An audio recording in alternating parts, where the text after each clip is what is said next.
ಎಲ್ಲರಿಗೂ ನಮಸ್ಕಾರ. ಎಲ್ಲರೂ ಹೇಗಿದ್ದೀರಾ? ಎಲ್ಲರೂ ಚೆನ್ನಾಗಿದ್ದೀರಾ ಅಂತ ಭಾವಿಸ್ತೀನಿ. Welcome to my YouTube channel. ನಾನಿವತ್ತು ಸೂಪರಾಗಿರೋ ಹೆಸರು ಕಾಳು ಹಾಲನ್ನು ಹೇಗೆ ಮಾಡೋದು ಅಂತ ತೋರಿಸ್ತಾ ಇದ್ದೀನಿ. ಬೇಸಿಗೆ ಬಂದೇ ಬಿಡ್ತು, ಬಿಸಿಲು ತುಂಬ. ಬಿಸಿಲಿಗೆ ತಂಪಾದ ಹೆಸರು ಕಾಳು ಹಾಲನ್ನು ಹೇಗೆ ಮಾಡೋದು ಅಂತ ನಾನು ನಿಮಗೆ ತೋರಿಸ್ಕೊಡ್ತೀನಿ. ಹೇಗೆ ಮಾಡೋದು ಅಂತ ನೋಡೋಣ. ನಾನಿಲ್ಲಿ ಸುಮಾರು ಒಂದು 2 ಕಪ್ ಆಗುವಷ್ಟು ಹೆಸರು ಕಾಳನ್ನ ತೊಗೊಂಡಿದ್ದೀನಿ. ಹೆಸರು ಕಾಳನ್ನ ತೊಗೊಂಡು ನೀಟಾಗಿ ವಾಶ್ ಮಾಡಿ ಇಟ್ಕೊಬೇಕು. 1-2 ಸಲ ಈ ರೀತಿ ಚೆನ್ನಾಗಿ ತೊಳೆದು ವಾಶ್ ಮಾಡಿ ಇಟ್ಕೊಬೇಕು.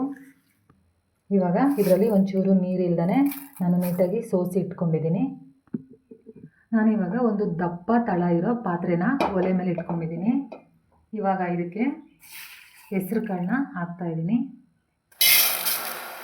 ಹೆಸರು ಕಾಳನ್ನ ನೆನೆಸೋ ಅವಶ್ಯಕತೆ ಇರಲ್ಲ, ತೊಳೆದ್ಬಿಟ್ಟು ಹಿಂಗೆ ಡೈರೆಕ್ಟಾಗಿ ನಾವು ಹುರಿಬೇಕು ಇದನ್ನು. ಇವಾಗ ಹೆಸರು ಕಾಳನ್ನ ಚೆನ್ನಾಗಿ ಹುರಿಯೋಣ. ಆ ನೀರಿನ ಅಂಶ ಎಲ್ಲ ಹೋಗೋವರೆಗೂ ನೀಟಾಗಿ ಹುರಿಬೇಕು.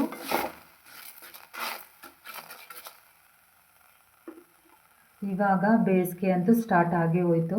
ಬೇಸಿಗೆಗೆ ತಂಪಾಗಿರೋ ಹೆಸರು ಕಾಳು ಹಾಲಿದು ತುಂಬಾ ಚೆನ್ನಾಗಿರುತ್ತೆ, ತುಂಬಾ ಹೆಲ್ದಿ ಕೂಡ. ಹೆಸರು ಕಾಳಲ್ಲಿ ತುಂಬಾ ಪ್ರೋಟೀನ್ ಅಂಶ ಇರುತ್ತೆ, ಫೈಬರ್ ಅಂಶ ಇರುತ್ತೆ. ನಮ್ಮ ಜೀರ್ಣಕ್ರಿಯೆಗೂ ಕೂಡ ತುಂಬ ಸಹಾಯ ಮಾಡುತ್ತೆ. ಬೇಸಿಗೆಗೆ ನಮ್ಮ ದೇಹನ ತಂಪಾಗಿಡೋದಕ್ಕೆ ಹೆಲ್ಪ್ ಮಾಡುತ್ತೆ. ಇವಾಗ ಇದನ್ನು ನೀಟಾಗಿ ಹುರ್ಕೊಳ್ಳೋಣ. ಹೆಸರು ಕಾಳನ್ನು ಹುರಿಬೇಕಾದ್ರೆ ಅದರದ್ದೇ ಆದಂತಹ ಒಂದು ಪರಿಮಳ ಸೂಪರಾಗಿರುತ್ತೆ. ಇನ್ನೂ ಚೆನ್ನಾಗಿ ಹುರಿಬೇಕು, ಕೆಂಪಗಾಗಬೇಕು. ಹೆಸರು ಕಾಳು ಚೆನ್ನಾಗಿ ಹುರಿದಷ್ಟು ಹಾಲು ಚೆನ್ನಾಗಾಗುತ್ತೆ, ಕುಡಿಯೋದಕ್ಕೂ ಚೆನ್ನಾಗಿರುತ್ತೆ. ನಾನು ನಿಮಗೆ ತೋರಿಸ್ತೀನಿ ಯಾವ ರೀತಿ ಹುರಿತೀನಿ ನಾನು ಅಂತ. ನೋಡಿ, ಆಗಲೇ ಇದು ಬಣ್ಣ ಚೇಂಜ್ ಆಯಿತು. ಇನ್ನು 1 ನಿಮಿಷ ಹುರಿತೀನಿ ಅಷ್ಟೇ, ಹೆಸರು ಕಾಳು ರೆಡಿ ಆಗುತ್ತೆ. ಈ ರೀತಿ ಹುರ್ಕೊಳ್ಳೋಣ. ನೋಡಿ, ಈ ರೀತಿ ಕೆಂಪಗಾಗಬೇಕು. ಈಗ ನಾನು ಸ್ಟವ್ ಆಫ್ ಮಾಡಿದ್ದೀನಿ. ಇವಾಗ ಇದು 1 ನಿಮಿಷ ಹೀಗೆ ಬಿಡೋಣ, ಸ್ವಲ್ಪ ತಣ್ಣಗಾಗಲಿ. ಇವಾಗ ಇದಕ್ಕೇನೆ ಒಂದು 4 ಏಲಕ್ಕಿನ ಸೇರಿಸಿ ಈ ರೀತಿ ನಾನು ಹೆಸರು ಕಾಳನ್ನ ಮುಚ್ತಾ ಇದ್ದೀನಿ. ಆ ಬಿಸಿಗೇನೆ ಅದು ಏಲಕ್ಕಿನೂ ಕೂಡ ಬಿಸಿ ಆಗುತ್ತೆ. ಈಗ ನಾನು ಒಂದು ದೊಡ್ಡ ಮಿಕ್ಸಿ ಜಾರ್ನ ತೊಗೊಬೇಕು. ಅದಕ್ಕೆ ನಾನು ಹುರಿದಿರೋ ಅಂಥ ಹೆಸರು ಕಾಳು ಏಲಕ್ಕಿನ ಸೇರಿಸ್ತಾ ಇದ್ದೀನಿ. ನಾನು ಈ ಕಪ್ಪಲ್ಲಿ 1.5 ಕಪ್ಪಷ್ಟು ಹೆಸರು ಕಾಳನ್ನ ತೊಗೊಂಡಿದ್ದೀನಿ. ಇವಾಗ ನಾನು 1 ಕಪ್ಪು ಬೆಲ್ಲ, ಈ ಅರ್ಧ ಕಪ್ ಬೆಲ್ಲನ ಆಮೇಲೆ ಸೇರಿಸ್ತೀನಿ.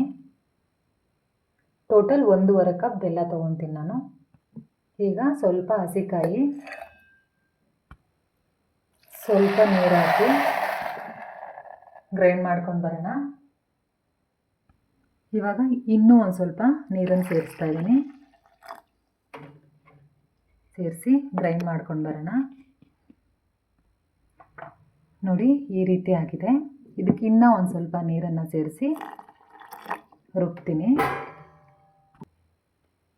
ಈ ರೀತಿ ನಾವು ರುಬ್ಕೊಂಬರ್ಬೇಕು, ತುಂಬ ನುಣ್ಣಗೆ ರುಬ್ಬಬೇಕು.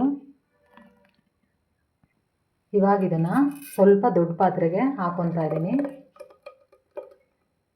ಇದಕ್ಕೇನೆ ಸ್ವಲ್ಪ ನೀರು ಹಾಕಿ ಹಾಕ್ತಾಯಿದ್ದೀನಿ.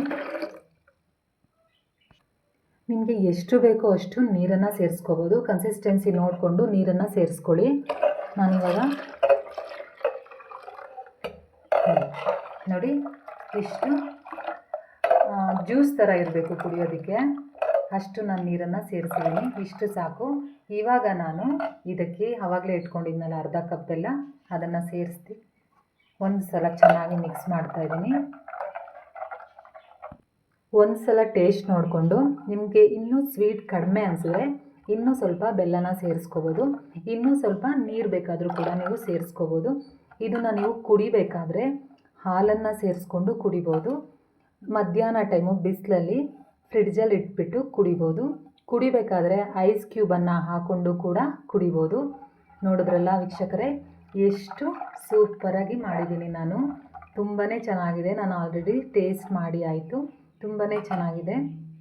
ನೀವು ಕೂಡ ಈ ಬಿಸಿಲಿಗೆ ಈ ರೀತಿ ತಂಪಾಗಿ ಜ್ಯೂಸನ್ನು ಮಾಡಿಕೊಂಡು ಕುಡೀರಿ.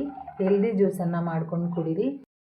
ಅದರಲ್ಲ ಎಷ್ಟು ಸಿಂಪಲ್ಲಾಗಿ ಟೇಸ್ಟಿಯಾಗಿ ನಾನು ನಿಮಗೆ ಹೆಸ್ರು ಕಾಳು ಹಾಲನ್ನು ಮಾಡೋದನ್ನು ತೋರಿಸಿದ್ದೀನಿ ಅಂತ.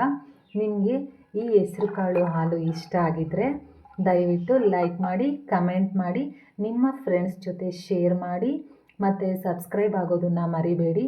ಇನ್ನು ಇಂತಹ ಈಸಿ ರೆಸಿಪಿಗೆ ಮತ್ತು ಆರೋಗ್ಯಕರವಾದ ರೆಸಿಪಿಗಾಗಿ ನನ್ನ ಚಾನಲ್ಗೆ ಸಬ್ಸ್ಕ್ರೈಬ್ ಆಗಿ ಅಂತ ಹೇಳ್ತಾ ಎಲ್ರಿಗೂ ನಮಸ್ಕಾರ.